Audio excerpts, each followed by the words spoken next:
Bonsoir à tous, bienvenue dans cette édition du 7-8 journal de TV 78. Nous sommes le mardi 14 mai, voici les titres.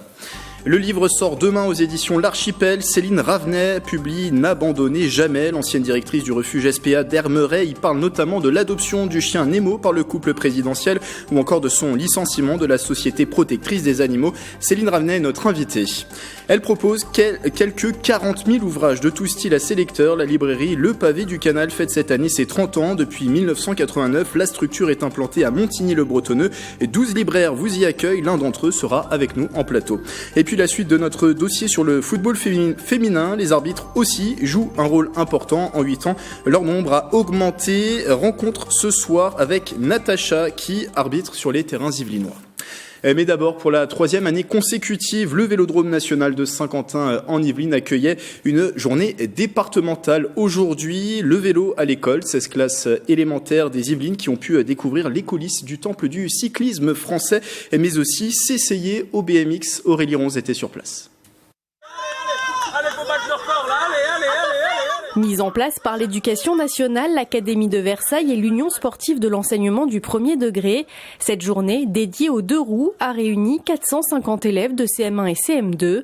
Venus des 4 coins du département des Yvelines, ils ont pu découvrir les installations du Vélodrome. Chaque enseignant a répondu favorablement pour venir faire cette rencontre sportive ici, mais avec l'obligation d'avoir mis en place des ateliers pour développer la pratique du cyclisme dans la cour de l'école. Durant la journée, les élèves ont également rencontré un champion de BMX. À 22 ans, Romain Racine s'entraîne depuis 3 ans à Saint-Quentin en Yvelines. En 2015, il a notamment terminé 3e au championnat du monde junior. Aujourd'hui, je partage la passion, je leur explique qu'est-ce que c'est déjà un athlète et ensuite après la présentation de la discipline, comment ça fonctionne, comment fonctionne une course. Comment on fait du BMX? Il me pose pas mal de questions. Combien de temps dure un entraînement? Combien de temps on s'entraîne par semaine? Combien d'heures? Combien de fois? Et ensuite, après, comment se passent les courses? Le Vélodrome de Saint-Quentin en Yvelines abrite une piste de BMX de niveau international. Piste sur laquelle s'entraînent aussi des collégiens issus de la section sportive de la Couldre à Montigny-le-Bretonneux. On leur fait des passages pour montrer ce qu'on sait faire. Donc on fait des sauts, des enroulés. Et puis ce qui est rigolo, c'est de voir leur réaction quand on fait des sauts, c'est toujours drôle. Ils nous ont montré des démonstrations et franchement c'est super épatant. Chaque élève est reparti avec un diplôme et pour certains, une nouvelle passion. Autre dispositif au collège Flora Tristan de Carrières-sous-Poissy. L'établissement a mis en œuvre depuis 3 semaines Devoirs faits, un dispositif lancé en 2017 par l'Éducation nationale, suivi par 23% des élèves de l'Académie de Versailles. La rectrice Charline Avenel est venue sur place hier pour faire le point. 150 des 456 collégiens de Flora Tristan sont inscrits. Chaque lundi après les cours, ils prennent un goûter avant de profiter d'1h30 d'aide aux devoirs donnée par des enseignants volontaires. L'objectif, c'est de lutter contre l'échec scolaire et de baisser les inégalités de l'accès au savoir. Les propos sont recueillis par Patrick Jacques de Dixmude.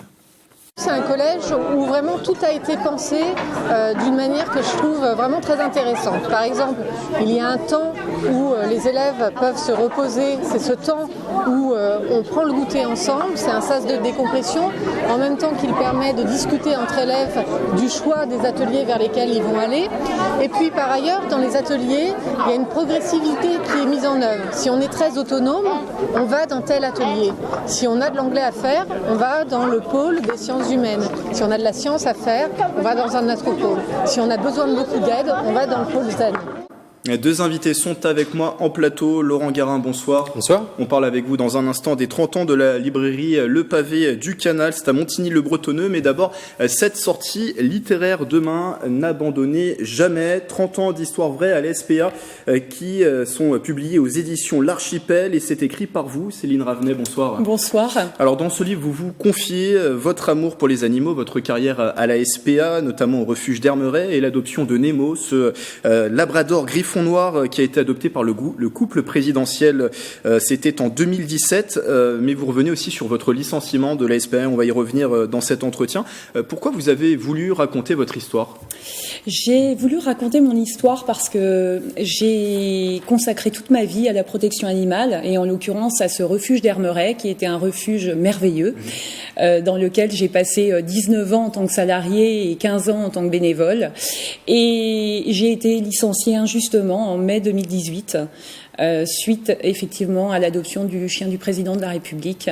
Enfin, on a trouvé un prétexte pour me licencier. On va en parler dans l'entretien. Revenons d'abord sur votre histoire. Vous êtes né en 1972 dans la Sarthe et très tôt, vous vous passionnez pour les animaux. D'où ça vous est venu justement, cette passion ? Alors, je vivais dans un contexte familial un petit peu compliqué, pas dramatique, mais un petit peu compliqué. Je pense que j'avais l'amour pour les animaux, comme beaucoup d'enfants, mais c'est vrai que ce contexte familial a fait que cet amour pour les animaux a vraiment continué dans le temps. Et lorsque nous avons emménagé en région parisienne, j'ai trouvé ce merveilleux refuge d'Hermeret où j'ai commencé à l'âge de 13 ans en tant que bénévole. Oui, vous entrez à la SPA à 13 ans, c'était une évidence pour vous de tout de suite vous donner dans cette cause complètement. Quand on me demandait ce que je voulais faire lorsque j'avais 6-7 ans, c'était travailler à la SPA. Donc ce refuge d'Hermeret a été une véritable révélation et je ne pensais pas que des années plus tard, j'en deviendrais la directrice. Plusieurs années plus tard, donc vous devenez directrice de ce refuge d'Hermeret. Vous restez 16 ans, c'est ça, à la tête de ce refuge ? 16 ans et 3 ans auparavant en tant que conseillère en adoption. Quel souvenir vous gardez de cette expérience au refuge d'Hermeret ? Quand vous regardez cette expérience avec le recul, est-ce que vous en êtes fier ? Ah oui, parce qu'on faisait de merveilleuses adoptions. J'étais toujours excitée de faire les adoptions. Je bossais tous les week-ends. J'ai posé 4 week-ends en 20 ans. On n'a pas eu d'enfants parce que je ne voulais pas lever le pied. Je voulais être là, présente. Pour les adoptions, c'est encore très dur émotionnellement. Jamais de vacances. Toute ma vie, je l'ai consacrée à ce refuge. Toute une vie consacrée à ce refuge et il y a par ce refuge passe le labrador griffon Nemo. C'est un labrador griffon noir qui fait d'ailleurs la couverture de votre ouvrage. C'est un chien qui a été adopté par Brigitte et Emmanuel Macron en 2017. Ça a été pas mal médiatisé cette adoption. Pourquoi déjà le mettre en couverture de votre ouvrage ? Il a eu une place importante dans votre histoire à Hermeret, Nemo ? Eh bien oui, bien sûr, puisqu'il a été le sujet numéro 1 de mon licenciement. Il faut savoir qu'en 19 ans, je n'ai jamais reçu le moindre blâme, le moindre avertissement. Le refuge était encensé, il avait une notoriété, on avait des gens, c'était un balai incessant d'adoptants qui venaient de toute la France, même de Suisse, de Belgique, d'Angleterre, etc.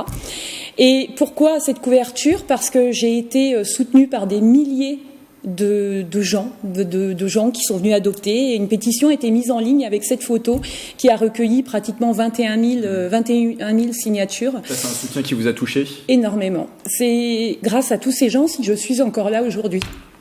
Sur l'adoption, c'était fin août 2017. Là vont débuter quelques tensions en interne à la SPA qui vont conduire à votre licenciement. C'est en mai 2018. Alors la direction invoque à l'époque une faute grave à votre encontre, celle d'avoir euthanasié des chiens en dehors des protocoles et aussi d'avoir falsifié des documents. La SPA a d'ailleurs porté plainte sur ce sujet. Comment vous l'avez vécu cet épisode ? On a senti l'émotion tout à l'heure. Alors très mal.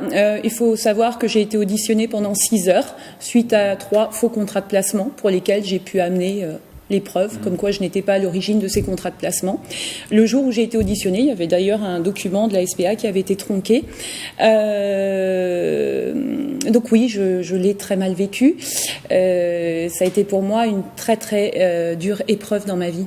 Vous le dites dans le livre d'ailleurs, c'est en ce lien avec ce licenciement pour vous, le lien direct, c'est l'adoption de Nemo par le couple présidentiel. D'après vous, la médiatisation et l'orchestration autour de cette adoption n'a pas plu en interne, c'est ça ? Écoutez, j'ai été convoquée 3 fois suite à l'adoption de Nemo pour me recadrer, 2 fois pour me recadrer avant ce prétexte des euthanasies. Bon, en sachant que des euthanasies, on en faisait le moins possible. On était un refuge, on plaçait quand même 1200 chiens par an, entre 1000 et 1200 chiens. Moi, condamner un chien toute une vie dans une cage, c'est pas mon truc. Pour moi, c'est pas de la protection animale. Il y a d'autres chiens qui attendent des places, des chiens gentils et sociables qui attendent leur place en fourrière. Et malheureusement, les chiens inadoptables prennent la place de de ces chiens-là.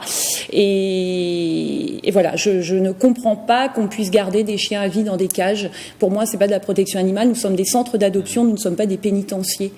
Et il faut savoir que j'ai reçu une lettre de licenciement pour l'euthanasie de 31 chiens, sauf que j'ai envoyé 2 courriers recommandés parce que je sais pertinemment qu'il n'y a pas eu 31 euthanasies justifiées, mais hors protocole. J'ai eu des réponses, mais sans la liste. Nous avons envoyé un huissier de justice 4 mois et demi après mon licenciement. Donc mon licenciement était acté depuis 4 mois et demi. Et l'huissier de justice a reçu comme réponse que la SPA continuait les recherches. Vous parliez tout à l'heure du soutien que vous avez reçu, cette pétition qui a recueilli plus de 20 000 signatures, 21 000 signatures. Est-ce que vous avez aussi reçu un soutien de la part du couple présidentiel? Alors, je ne vais pas m'étaler sur ce sujet, mais ils ont été très chics avec moi. D'accord. Vous serez d'ailleurs, alors ça c'est pour la suite, en tête de liste des prochaines élections à la présidence de la SPA qui se dérouleront en juin prochain. Pourquoi être candidate? Est-ce que c'est aussi peut-être une revanche sur ces derniers mois difficiles? Alors, ce n'est pas une revanche, mais c'est notre ADN, c'est mon ADN. La SPA, ça a été toute ma vie, et je veux apporter mon expérience de terrain. Je veux apporter toute ma passion. Je n'ai aucun intérêt personnel à y gagner, absolument pas. Mais je veux apporter mon savoir et tout mon amour, toute mon énergie que je veux donner pour la SPA. Et je rappelle que ce livre N'abandonnez jamais sortira en librairie demain. C'est aux éditions L'Archipel au prix de 17 €. Avant de vous laisser, vous vouliez passer un appel. Céline, il y a votre chienne qui a disparu depuis une semaine, Kenya. Ouais, Kenya a disparu depuis une semaine, donc on la cherche et j'ai énormément de soutien. Il y a des gens qui se déplacent de partout pour venir la chercher. Il y a eu une campagne d'affichage de 600 affiches et elle est introuvable. Et vraiment, elle est partie du Tartre-Gaudran dans les Yvelines et j'espère sincèrement que nous allons la retrouver très vite. Alors, pour des raisons personnelles, on ne peut pas donner votre numéro à l'antenne, mais en tout cas, vous pouvez contacter notre rédaction et on mettra en lien si jamais il y a des informations à ce sujet. Merci Céline Ranet. Je voulais juste rajouter qu'une partie de mes droits d'auteur iront à des associations des dom-tom et à certaines associations de métropole. Merci d'être passé sur ce plateau. La transition est toute faite. Après avoir parlé sortie littéraire, on accueille un libraire sur ce plateau, c'est Laurent Garin. Bonsoir. Bonsoir. Je vous ai déjà dit bonsoir, mais je vous redis bonsoir. Alors, vous venez pour nous parler des 30 ans du pavé du Canal. Vous êtes le gérant de cette librairie qui est implantée à Montigny-le-Bretonneux depuis 1989. C'est dans le centre commercial Sud Canal. 30 ans cette année. Est-ce que c'est un anniversaire particulier, important pour le lieu? Tout à fait. D'ores déjà, c'est un libraire heureux que vous recevez ce soir, parce que 30 ans, ça se fête. Oui. Moi, ça fait 5 ans que je suis à la tête de la librairie. Donc, Éric Ardin, qui était avant moi, a fait vraiment de très belles choses, a réussi à s'installer au cœur de la ville nouvelle, à l'époque, a réussi à conserver ce commerce malgré la concurrence, malgré le fait que les conditions étaient un peu compliquées pour le livre et la culture. Donc voilà, nous on est toujours là, on continue, et là 30 ans, il faut absolument qu'on marque ça. Donc on va faire une année. Ce qu'on a décidé nous ensemble avec l'équipe, c'est d'utiliser toute cette année des 30 ans pour faire beaucoup d'événements culturels. Alors on va pas se dédier uniquement au livre, on va faire pas mal de choses. On a fait venir une chorale de Montigny. D'accord. On va faire venir une troupe de hip-hop début 2020. On va faire, à mon avis, une murder party. Et on va faire aussi venir des auteurs. Forcément, on va travailler aussi avec des éditeurs. Je pense que c'est intéressant de faire venir des directeurs de collection qui nous expliquent un peu leur métier, comment ils sélectionnent les ouvrages, quels sont les travaux qu'ils mènent avec les auteurs. Donc on va s'ouvrir un peu les champs du possible au niveau de la culture. Une année de fête pour ces 30 ans. C'est ça. Vous parliez des difficultés traversées par l'ancien directeur, d'autant plus qu'il faut le souligner, la particularité de la librairie, c'est que c'est une librairie indépendante. Complètement. Donc oui, c'est ça. Il y a 12 libraires professionnels. On est complètement indépendant, que ce soit financièrement des institutions comme des éditeurs. Donc on est vraiment libre de nos choix. Donc ça, c'est un avantage. Vous êtes libre de vos choix. C'est ça. On porte nos projets, si vous voulez. Donc c'est vraiment sur cette liberté qu'en fait on peut emmener les gens, on peut leur proposer des pas de côté. On n'a pas d'imposition fixe de la part des éditeurs, ni forte. Donc on a une vraie sélection qui est faite par ces professionnels. Et quand on vient dans une librairie indépendante, en fait, c'est ça qu'on vient chercher. C'est déjà l'accueil, le conseil et le fait qu'on arrive à faire des pas de côté aux gens pour leur montrer qu'il y a d'autres choses dans le monde de la littérature qui existent. 40 000 ouvrages, c'est ça qui sont proposés à la librairie ? Oui, ça. On a un stock à peu près de 40 000 ouvrages à l'année. Ouais, et donc beaucoup de genres, il y a plusieurs styles représentés. Oui, tous les domaines. Donc on a forcément de la littérature étrangère, du polar, on a de la littérature de l'imaginaire, on a un gros domaine aussi qui est le pôle jeunesse. On a aussi de la bande dessinée. Alors la bande dessinée a vraiment pris de l'ampleur dernièrement parce que les romans graphiques sont venus s'insérer un peu dans ce schéma-là. C'était assez, c'est quelque chose de naissant et qui prend beaucoup de place et qui est vraiment foisonnant et captivant. Et on a les sciences humaines qui se trouvent à l'étage. Donc tout ce qui est sciences humaines et développement personnel, forcément, se trouve à l'étage. Et vous parliez de ces 12 libraires qui impriment leurs pattes sur cette sélection d'ouvrages, sur leur spécialisation. Comment elle s'opère justement, la sélection des ouvrages ? Comment sont choisis les ouvrages ? Comment ça fonctionne ? En fait, les éditeurs viennent nous voir 3 mois à peu près avant que ne sortent les ouvrages. Il y a une sélection qui est faite sur l'ensemble du catalogue de tous les éditeurs, parce qu'on est une librairie de premier niveau. On est quand même classé dans les 100 premières librairies de France. Donc voilà, tous les éditeurs viennent chez nous. D'accord. Les libraires fonctionnent au titre par titre. Ils sélectionnent les bouquins qu'ils veulent faire entrer, ceux qu'ils aiment moins. Et donc c'est comme ça que ça s'est travaillé. 3 mois après, donc les ouvrages arrivent. Entre-temps, on a lu les ouvrages que l'on portait. Et donc c'est grâce à ça qu'on peut faire des petites notules. Enfin, tous les petits mots qui sont distillés sur l'ensemble de la librairie. C'est donc chaque libraire qui a lu l'ouvrage et qui peut en parler. Donc.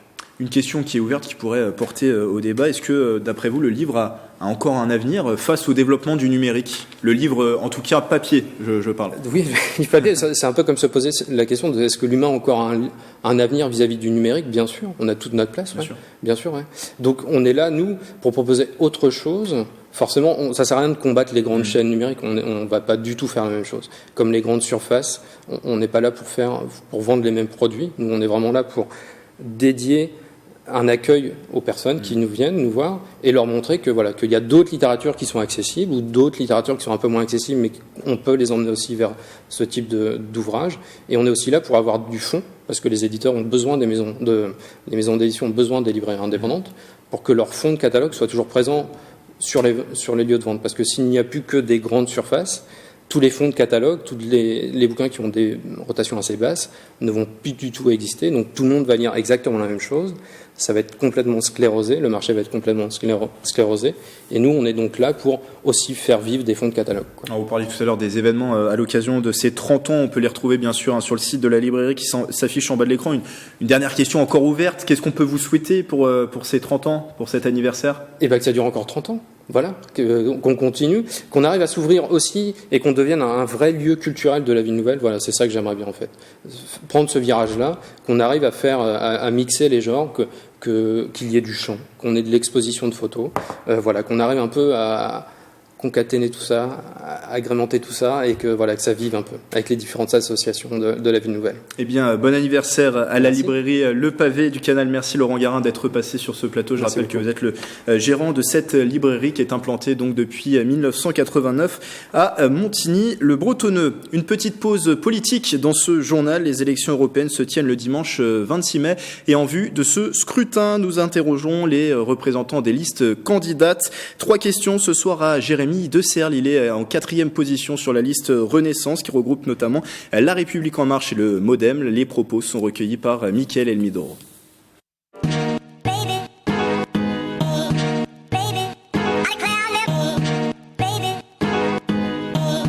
Tout simplement parce que ceux qui la composent sont déterminés, motivés, sincères dans leur volonté à la fois faire bouger l'Europe, mais à la faire bouger en ayant le pragmatisme et en se forgeant aussi leur état d'esprit sur les réalités du terrain.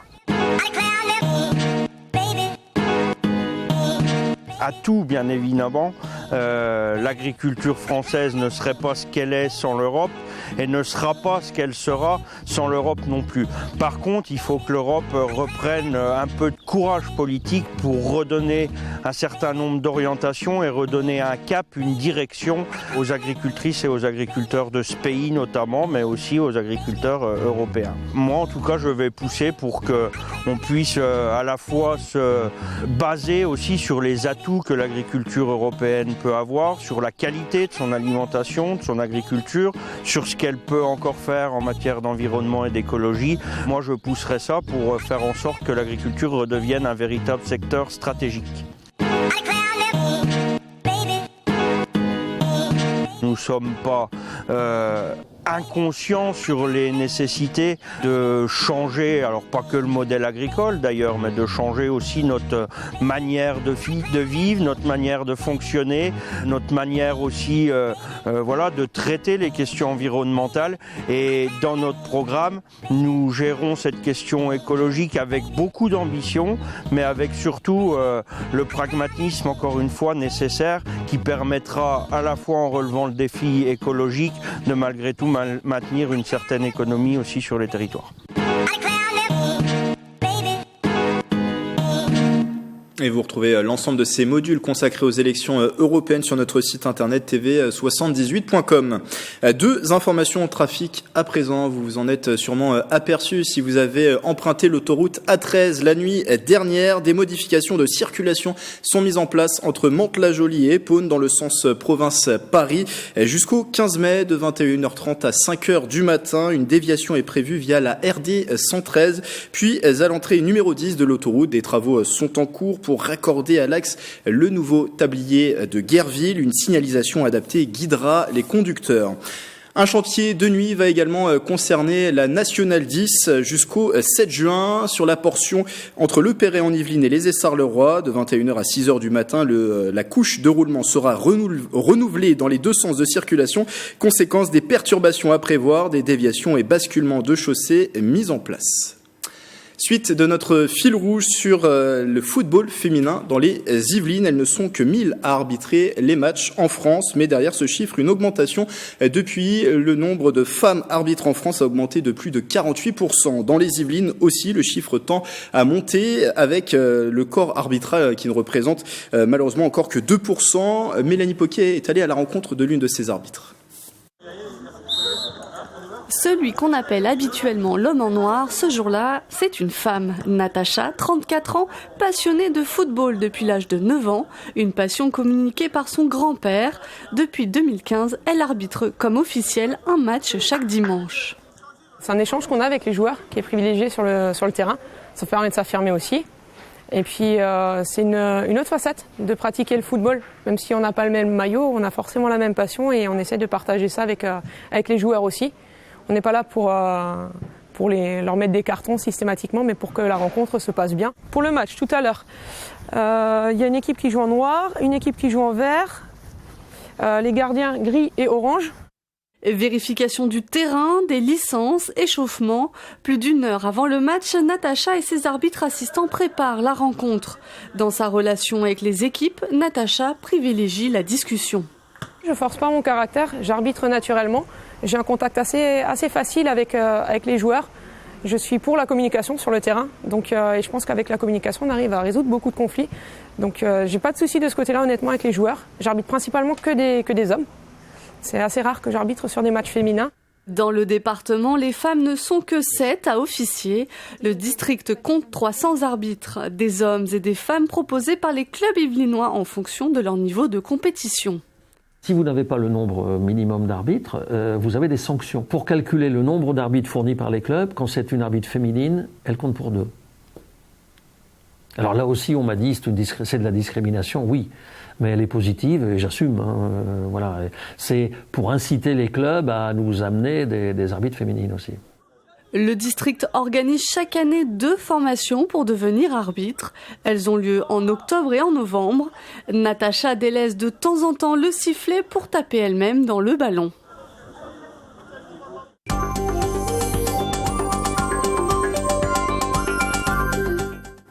Comme chaque mardi, Mélanie Poquet est avec moi en plateau. Bonsoir. Bonsoir. Pour votre coup de cœur, vous avez choisi de parler d'une œuvre collaborative, une pièce de théâtre à découvrir en fin de semaine. Eh oui. Qui mieux que les Magnicois pouvaient parler de Manille-les-Hameaux ? Alors 10 d'entre eux ont répondu à l'appel de la compagnie 7 septembre. Ils participent à J'habite à Magny, c'est le titre du spectacle. À l'origine de l'idée, une metteur en scène, Catherine Laine.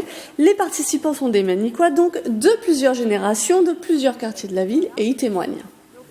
À partir de là, on essaie de composer un spectacle, à partir des anecdotes, à partir de leurs ressentis, à partir de leurs émotions, à partir de leur vécu d'habitants et ils nous décrivent la ville. Je leur demande par exemple de décrire ce qu'il se passe par leurs fenêtres, ce qu'ils voient, comment par exemple aussi si ils se baladent dans leur ville, s'ils vont dans les autres quartiers, qu'est-ce qu'ils y font dans leur ville. Et ces Manicouais seront sur scène le 18 mai pour présenter cette création qui représente un long travail. Oui, ils réfléchissent à tout ça depuis le mois de novembre en se retrouvant une fois par mois environ. Catherine Laine a à chaque fois récupéré les textes pour les assembler, les couper de temps en temps. Mais c'était aussi pour les apprentis comédiens un autre travail, savoir se détacher de son texte, entrer sur scène. Un petit mot de deux d'entre eux. Je raconte d'abord comment je suis arrivé à Manille, par mes parents. Et après, je raconte des anecdotes, des souvenirs. Et je défends aussi pas mal Manille, comme quoi c'est l'idée de la ville à la campagne et qu'on peut y vivre aussi bien que dans une banlieue proche de Paris. Moi j'y raconte donc pourquoi je suis venue y vivre et comment ça s'est passé. Et puis aussi je raconte des petites anecdotes, dont une anecdote sur le maire de Manille-les-Hameaux. Alors une projection de photos de Manille-les-Hameaux va compléter la représentation. Pour découvrir la ville autrement, les comédiens seront sur la scène de la Maison de l'Environnement le samedi 18 mai à 20h. Merci Mélanie, on vous retrouve dans un instant à la présentation du 7-8 Culture. Vous parlerez notamment de la nuit des musées et je crois du tremplin première scène qui est organisé par le festival Rock en scène. La fin de cette édition, vous pouvez bien sûr la consulter en replay sur notre site internet et notre application mobile. Belle soirée avec TV78.